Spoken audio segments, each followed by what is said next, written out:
에베소서 강의 13번째 오늘 시간입니다. 에베소서 2장 3절 말씀 우리가 함께 읽도록 합니다. 전에는 우리도 다 그 가운데서 우리 육체의 욕심을 따라 지내며 육체와 마음에 원하는 것을 하여 다른 이들과 같이 본질상 진노의 자녀이었더니. 아멘. 오늘은 하나님의 진노와 완전한 구원이라는 제목으로 하나님 말씀을 증거하도록 하겠습니다.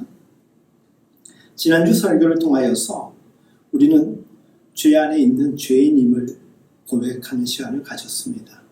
그리고 그것을 인정하고 인식할 때 하나님의 놀라운 구원을 우리는 접촉되게 된다라고 전하였죠. 바울은 하나님 앞에서 사람의 상황에 대하여서 이야기를 하면서 죄가 미치는 영향이 얼마나 심각하였는지, 그리고 여전히 우리는 죄 앞에서 자유롭지 못한 존재임을 강조하고 있습니다. 이를 우리가 인식하고 하나님 앞에 다시금 세움받아야 된다라고 사도 바울은 이야기하는 것입니다. 이미 몇 차례 강조한 바와 같이 우리의 죄와 우리가 죄인임을 인식하고 인정하는 과정을 통하여서 오직 예수를 구세주로 고백하는 은혜가 공급되고 믿음의 여정이 시작되는 것입니다. 여러분들 너무나도 잘 아시다시피 우리 사람은 지극히 이기적입니다. 자기중심적이죠. 그리고 우리 자신에게만 관심이 있지 누구에게 베풀고 관심 갖는 것을 유익으로 여기지 아니하고 소비로 여기는 경우가 참 많습니다.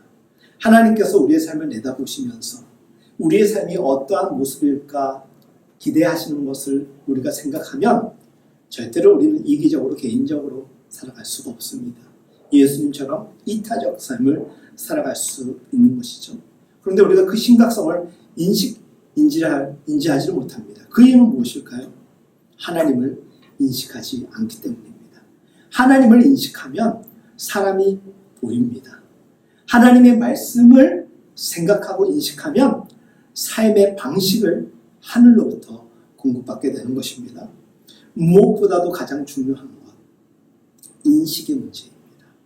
여러분들은 하나님을 얼마나 인식하고 살아가고 계십니까?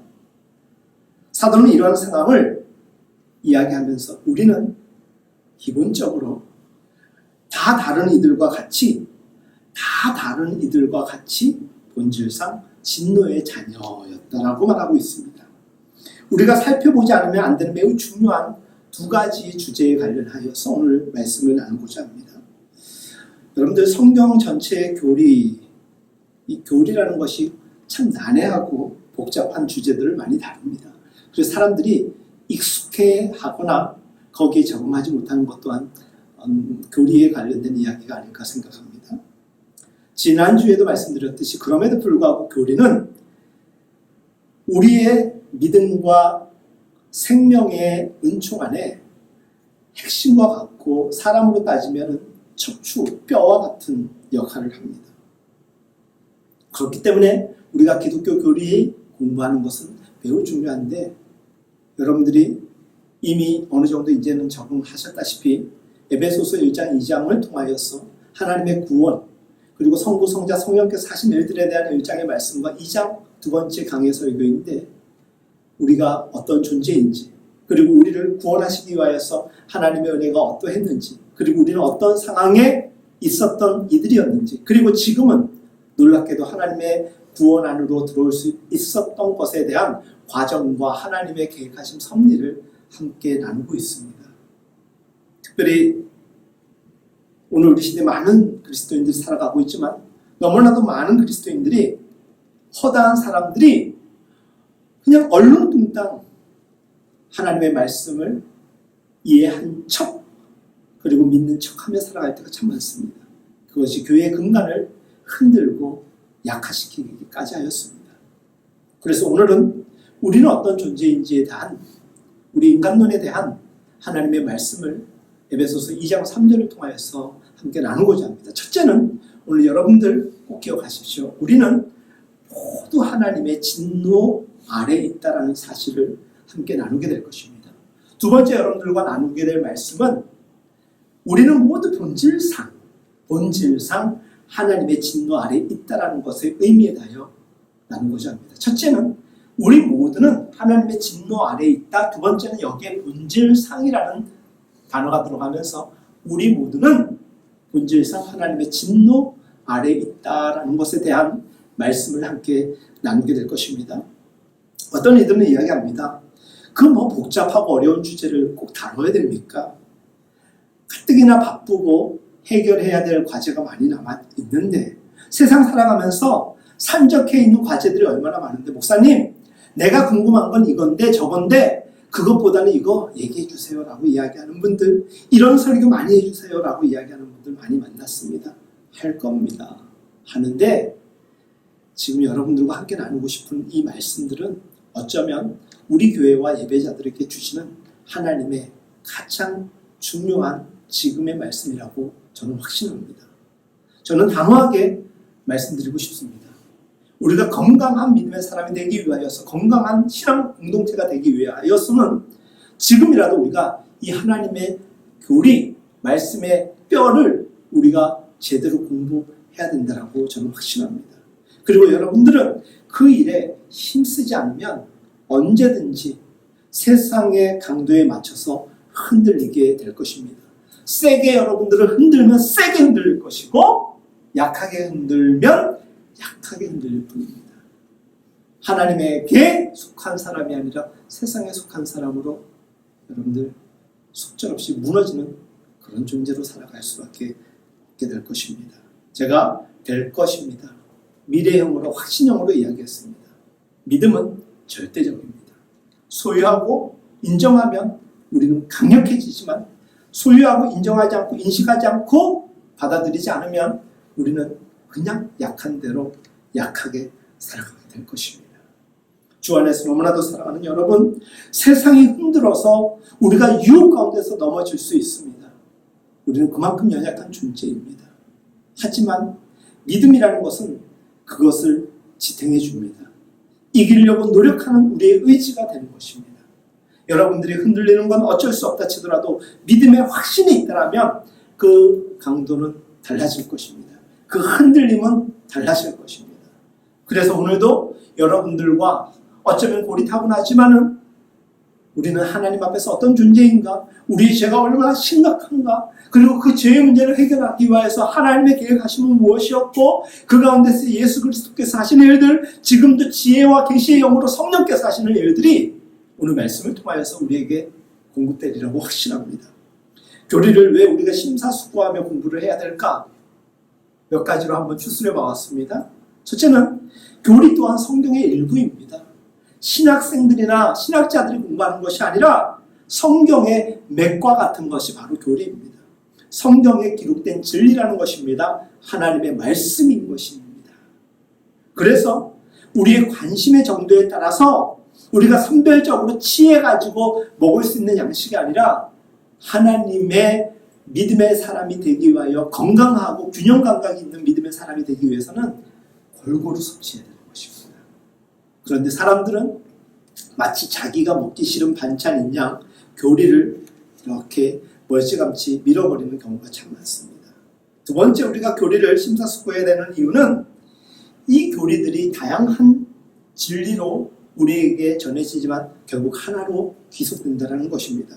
그것은 무엇입니까? 하나님께로, 예수님께로, 그리고 성령의 인도하심 따라. 그래서 구원과 하나님의 계획하신 가운데 우리는 성숙할 수 있게 되는 것입니다. 교리적 문제를 잘 공부해야 하는 이유, 그것은 생명과 기결되기 때문입니다. 생명과 관련 없으면 사람들이 그렇게 문명이지 않습니다. 아프면 우리가 병원에 바로 가지 않습니까? 살고자. 믿음으로 살고자 원하십니까?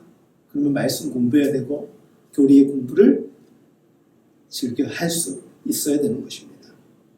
여러분들, 많은 사람들이 하나님의 사랑에 대해서 이야기합니다. 이야기를 하면 자신 있게 이야기를 합니다. 요한복음 3장 16절이 대표적인 것이죠. 어릴 적부터 줄줄줄줄 외웁니다. 심지어 안 믿는 사람들도 너무나도 익숙하게 들어서인지 그 정도는 압니다.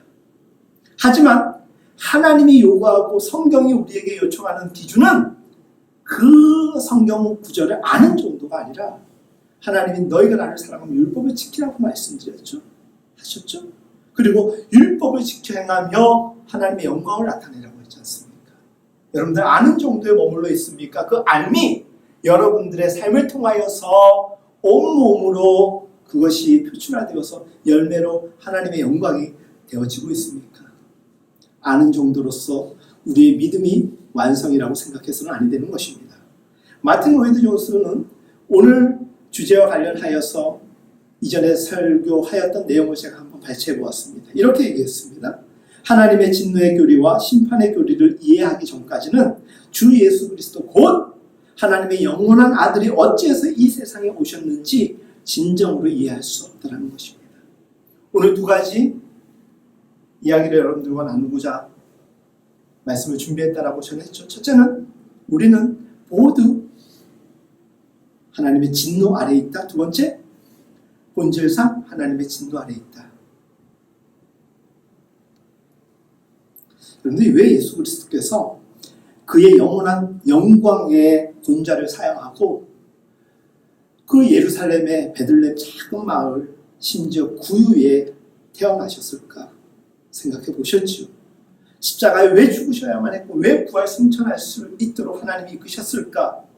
그래서 여러분들 그것을 믿으시죠. 왜? 그것이 우리의 구원에 매우 중요한 하나님의 말씀이기 때문 아닙니까? 그러면 그래서 그것을 믿기 때문에 우리는 하나님의 자녀된 권세를 허락받은 거 맞습니다. 세상적인 것을 생각해 보십시오. 좋은 것 있으면 더 탐심나지 않습니까? 더 욕심나지 않습니까? 근데 하나님의 말씀을 깨달아 알았습니다. 하나님의 자녀가 되었습니다. 이왕이면 더 깊이 알고 더 많은 것을 연구하고 공부하면 더 풍성한 믿음의 삶이 되지 않겠습니까? 그런데 이 말씀을 왜 드리겠습니까? 제가 만난 위대한 믿음의 사람들이 이 땅에 살아가고 있습니다. 제가 이전에 사역하였고 지금도 함께 믿음 생활을 하는 분들 가운데서는 매우 훌륭한 성도들이 있습니다. 하지만 상당수, 대부분은 그렇게 노력하지 않습니다. 그렇게 알려고 애쓰지 않습니다. 그래서 일단 주를 알되 애써 알기를 우리에게 요청하고 있는 것입니다. 분명한 것은 우리가 죄인임에도 불구하고 이 죄의 문제를 해결하기 위해서 부단히 하나님은 일하고 계신다는 것입니다. 우리가 구원을 받기 위해서 하나님께서 우리보다 앞서 일하고 계시다는 것입니다. 우리는 본질상 하나님의 진노 아래에 있다는 것이 무슨 뜻인지 오늘 우리가 함께 알게 된다면 우리는 보다 깊은 하나님의 말씀의 자리로 이동하게 될 것이라고 믿어 의심치 않습니다. 어떤 사람도 하나님의 심판과 진노의 교리를 밝히지 않고 예수 그리스도를 주라고 고백할 수 없습니다. 왜 예수님이 우리의 주인이시고 주님이십니까? 그가 우리의 삶에 매우 중요한 문제를 해결해 주셨기 때문인데 그것이 바로 죄의 문제입니다. 그렇다면 우리는 죄의 문제를 해결함을 얻기 이전에 죄의 그늘 아래에 있었던 것입니다. 그래서 하나님의 진노가 우리에게 관여한 것입니다. 진노라고 하니까 굉장히 불편하게 들리죠. 이왕이면 하나님의 사랑이요 하나님의 축복이라는 단어가 우리에게 익숙하지 하나님의 진노라는 말은 괜히 얘기하다가도 누군가가 나에게 그런 표현을 하면은 기분이 굉장히 안 좋게 되는 단어 아니겠습니까? 근데 오늘 하나님의 진노에 대하여서 우리가 바로 알게 되면 하나님의 진노가 이러한 뜻이었구나. 새로운 우리의 믿음의 단계로 나아갈 줄 믿습니다. 여러분들 사람들이 왜 예수님을 안 믿을까요? 왜 안 믿을까요? 그것은 자기가 죄인인지 모릅니다. 죄의 문제에 대하여 심각하지 않기 때문에 그것을 해결해 주신 예수 그리스도를 인식하려고 하지 않습니다. 그래서 그리스도 예수가 그들에게는 필요치가 않은 것입니다. 우리는 왜 예수님을 믿습니까? 우리의 형태, 우리의 상황을 너무나도 잘 알기 때문에 우리는 죄인이고 영접했음에도 불구하고 여전히 죄악에 노출된 사람이라는 것을 알기 때문에 하나님의 도우심 없이는 살아갈 수 없기 때문에 오늘도 이렇게 예배드리는 것 아니겠습니까? 하나님의 거룩에 관한 진리를 인식하지 못하면 하나님의 공의를 모를 뿐 죄인임을 전혀 인정하지 않습니다. 그렇게 살아가는 사람들이 비그리스도인들, 예수님을 영접하지 않은 사람이라면 우리는 우리가 죄인인 줄 알고 하나님께 은혜를 구하고 또 은혜를 경험하며 살아갈 수밖에 없음을 날마다 고백하는 것입니다.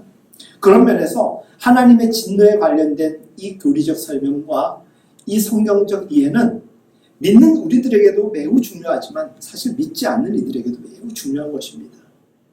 우리가 세상 사람들 만나서 너 그러다가 하나님의 진노 경험하게 된다? 전도 안 됩니다. 누가 그런 말 듣고 전도 받고 교회 나오려고 하겠습니까?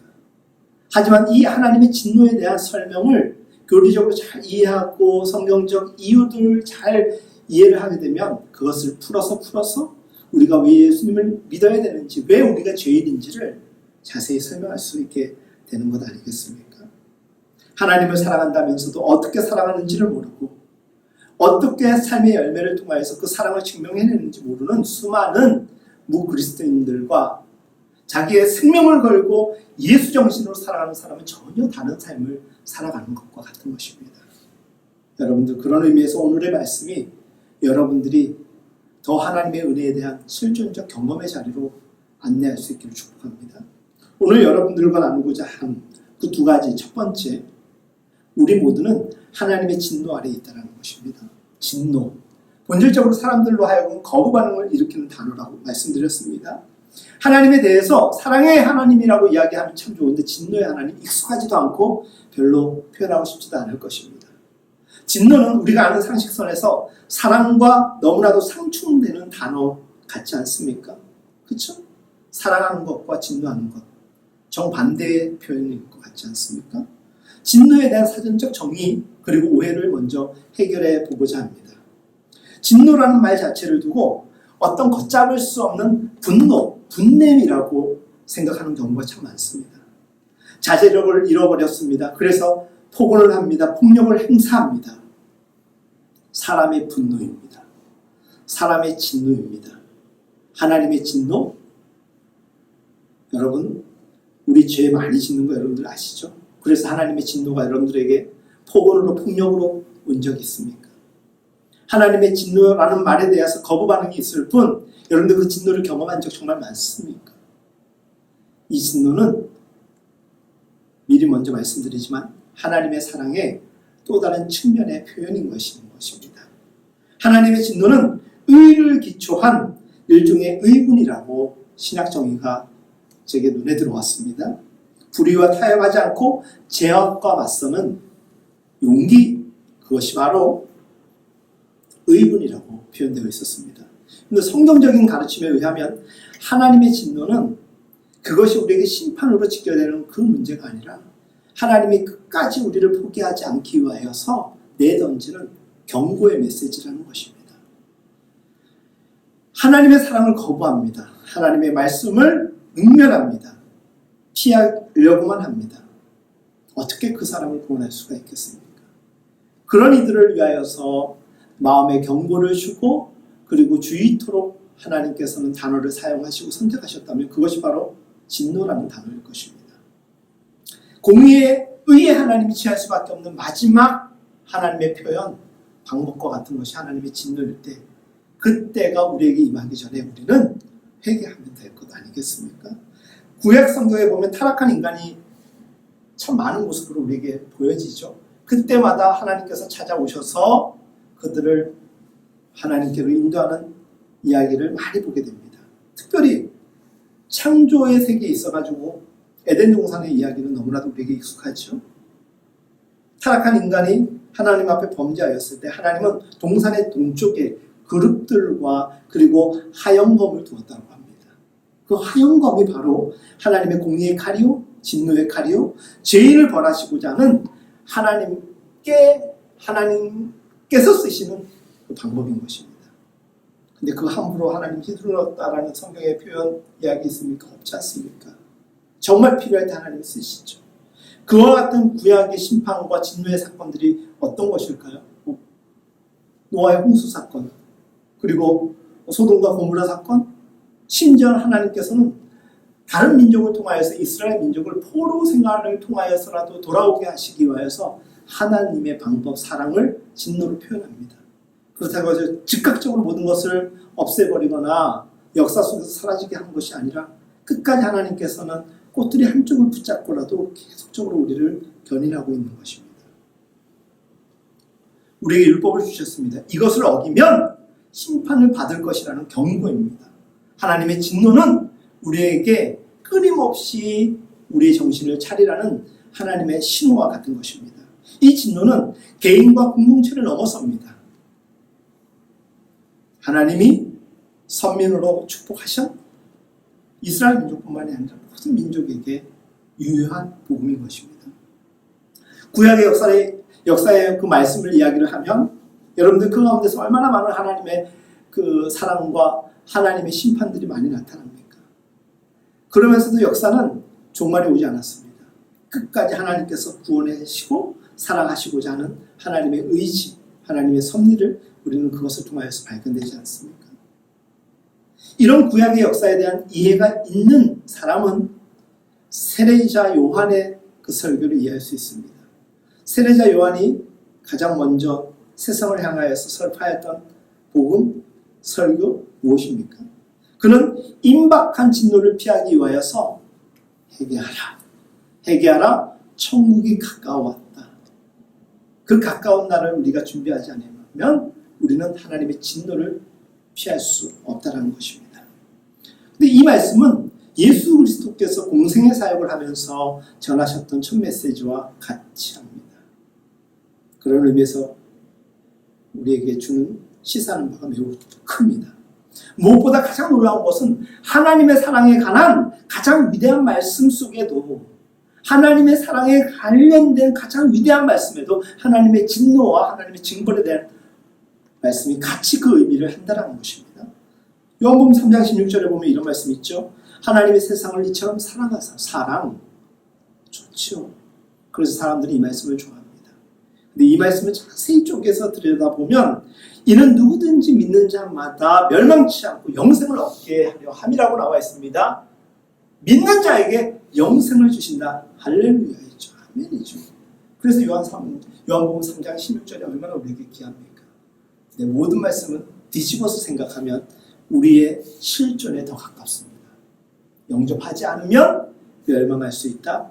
하나님의 심판을 면할 수 없다. 이것이 하나님의 진노인 것입니다. 모든 사람은 예외 없이 하나님의 진노 아래에 있습니다. 사랑의 사도로 불렸던 요한조차도 이 부분에 대해서만큼은 아주 명료하게 이야기했습니다. 여러분들 사도 바울이 아덴 사람들에게 설교할 때 이런 메시지를 전하였습니다. 이는 정하신 사람으로 하여금 전하를 공의에 심판하실 날로 작정하시고 그날이 분명히 있다는 것입니다. 로마서 1장 18절에 기록되어 있기를 하나님의 진노가 불의로 진리를 막는 사람들의 모든 경건치 않음에 대한 것이라고 나와 있습니다. 조금 전 요한복음 3장 16절에서도 믿는 자, 영생, 영접, 하나님의 인도하심 그것이라면 영접치 아니하는 자, 그래서 결국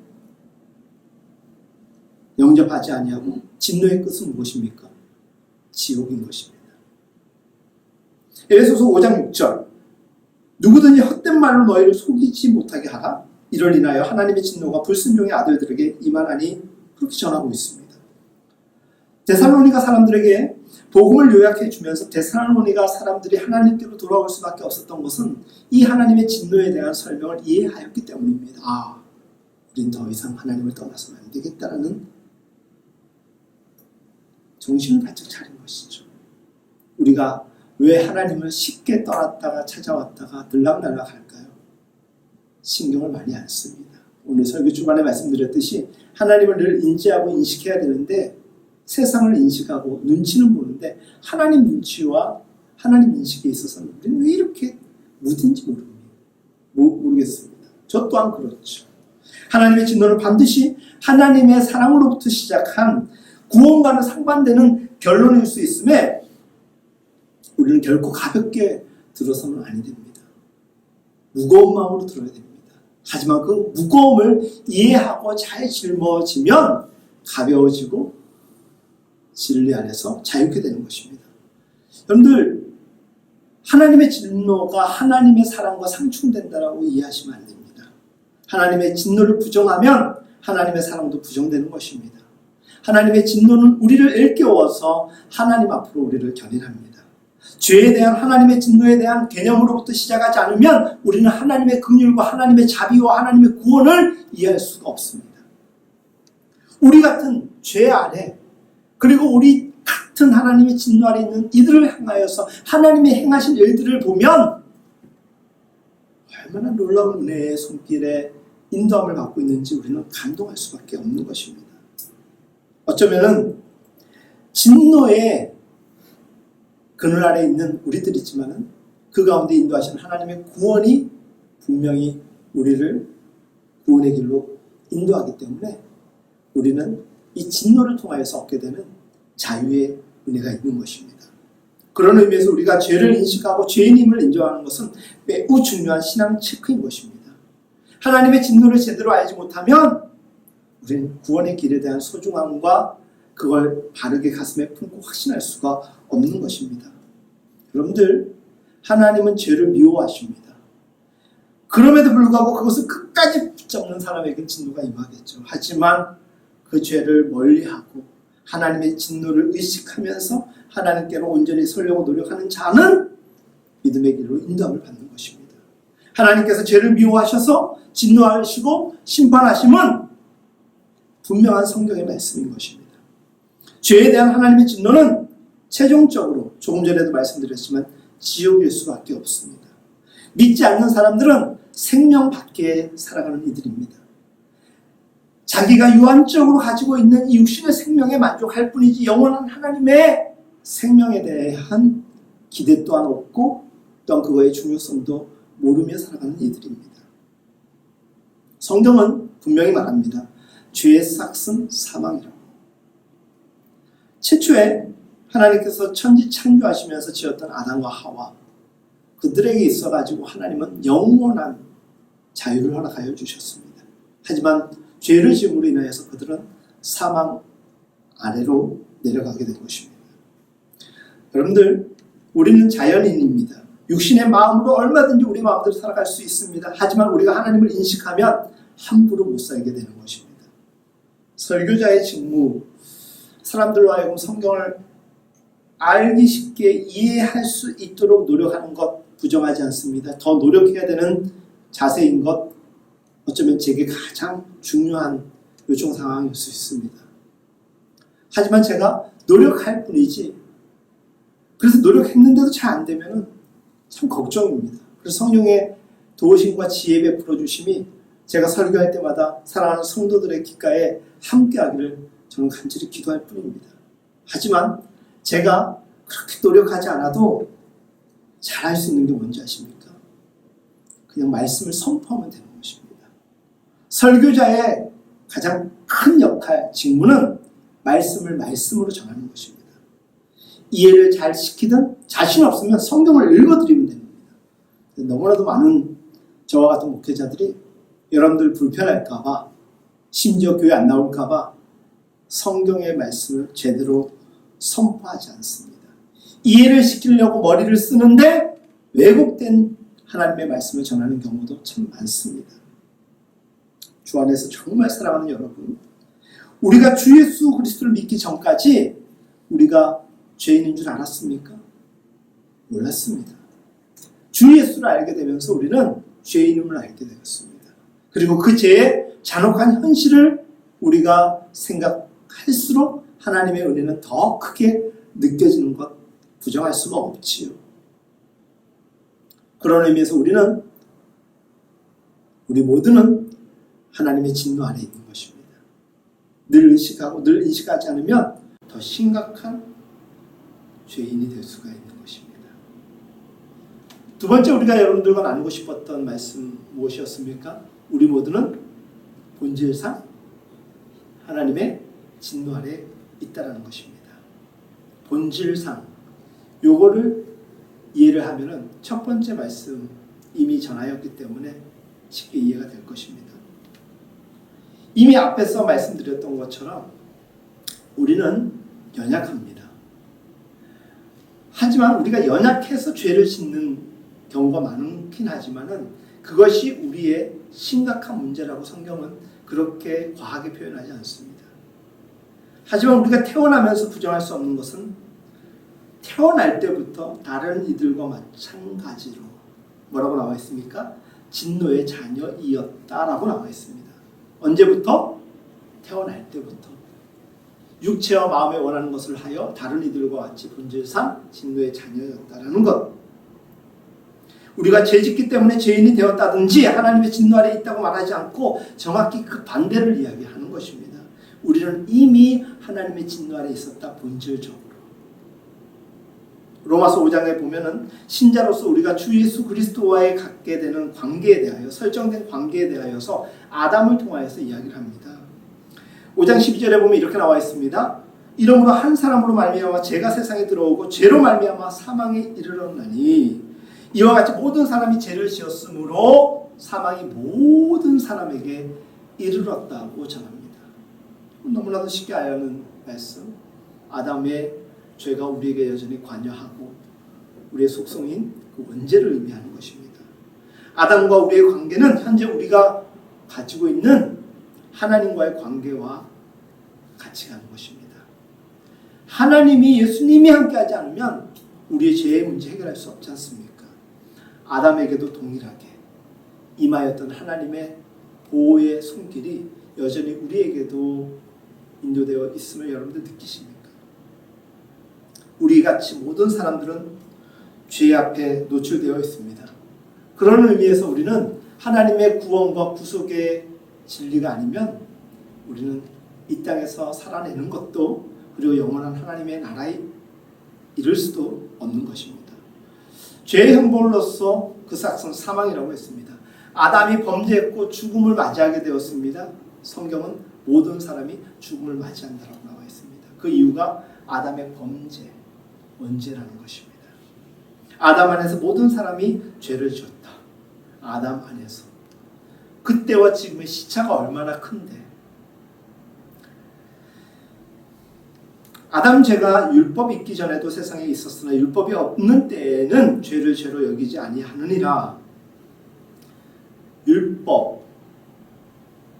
이스라엘 백성들이 율법을 받은 때가 언제입니까? 시내산에서 모세가 받은 그때 아닙니까? 그 이전.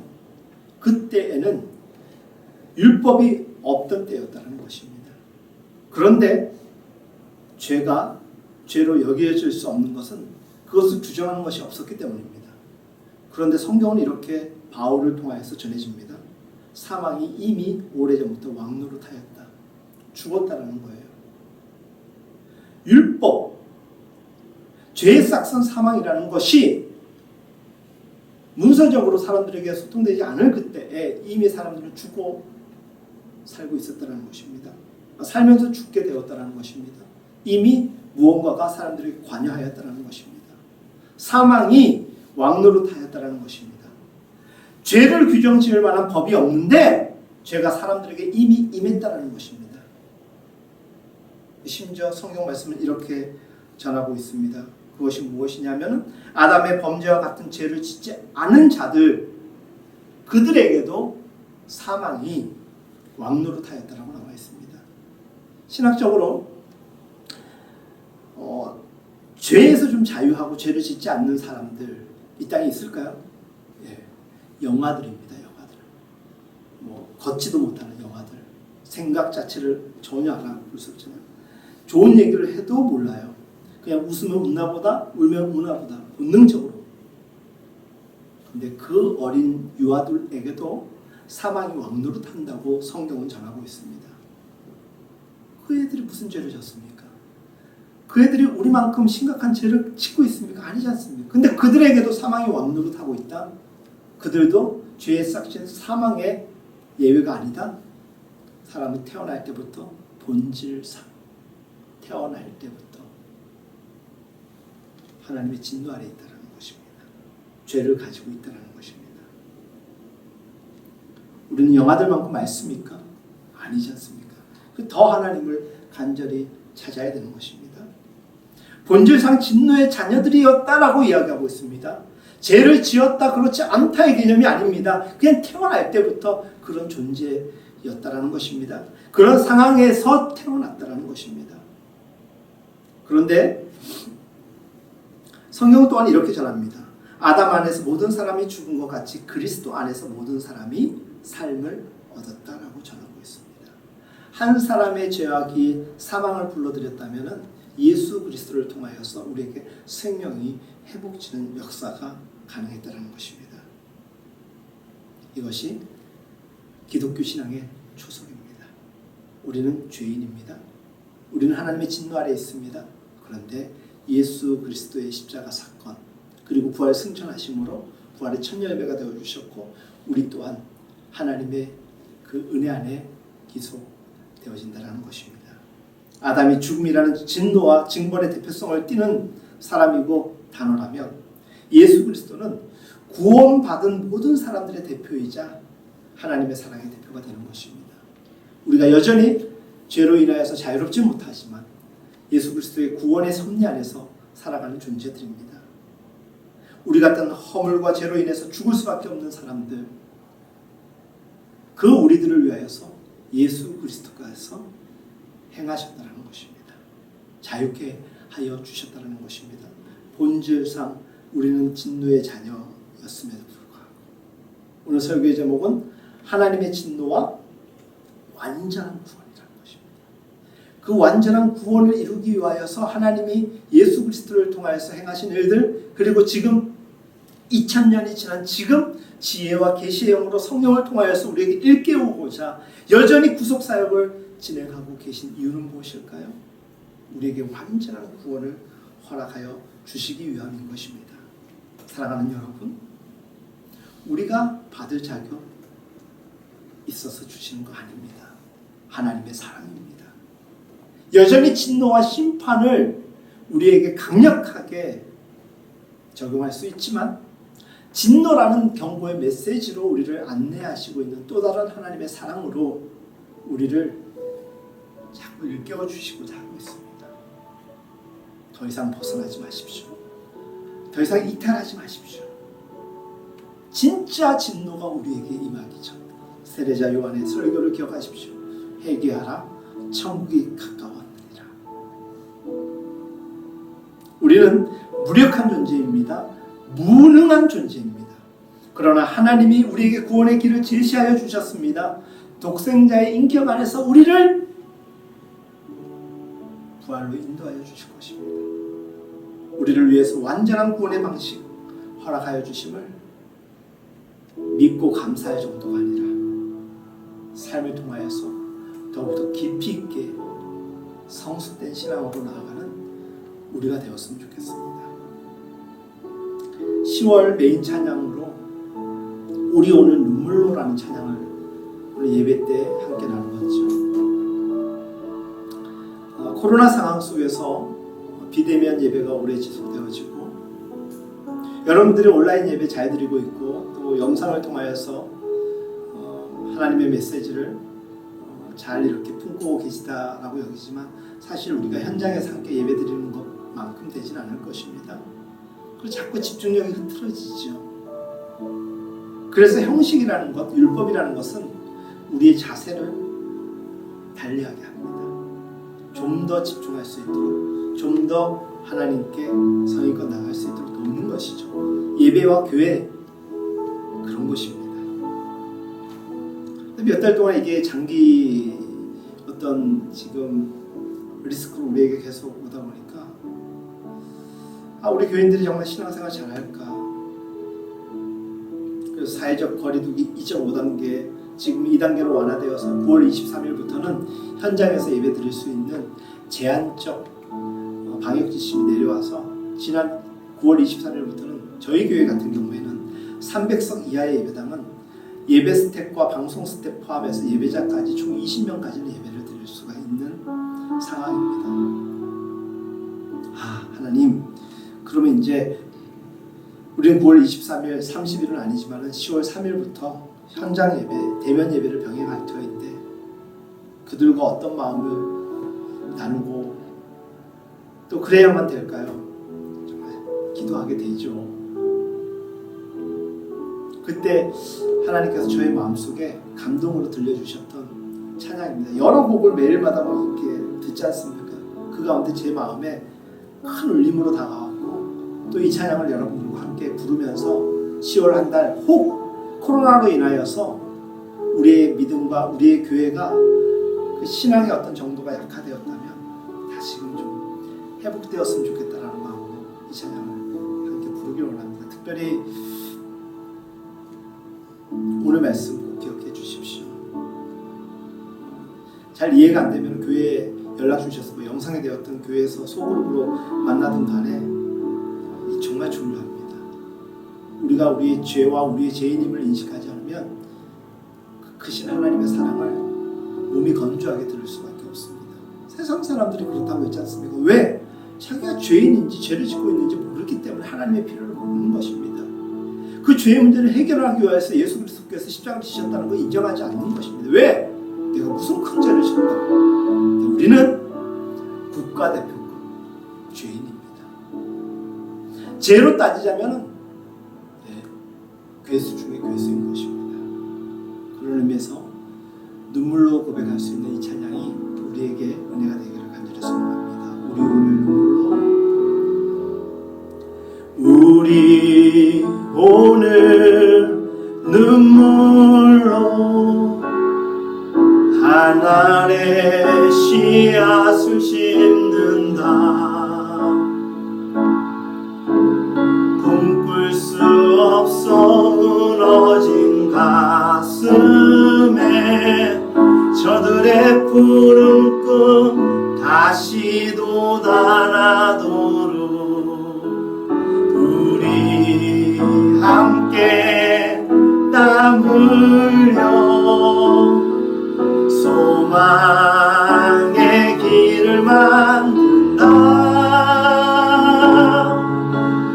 내일로 가는 길을 찾지 못했던 저들 노래하며 달려갈 그길 그날에 우리 보리라. 새벽 이슬 같은 저들 일어나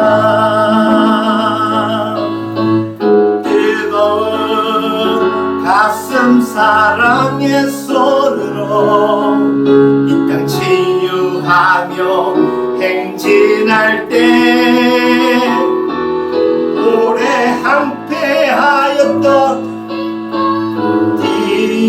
선한 순결한 꽃들 피어나고 푸른 의의 나무가 가득한 세상 우리 황폐한 오래 황폐하였던 이 땅 어디서나 순결한 꽃들 피어나고 푸른 의의 나무가 가득한 세상 우리 함께 보리라. 여러분, 황폐해진 우리의 마음을 보실 수 있습니까? 잘 이겨내고 있고 잘 견뎌내 주셔서 감사합니다. 근데 상당수 대부분은 이전만큼은 아닐 수 있을 것입니다. 기반이 흔들리고 기초가 흔들고 있는 이들이 사실 많을 것입니다.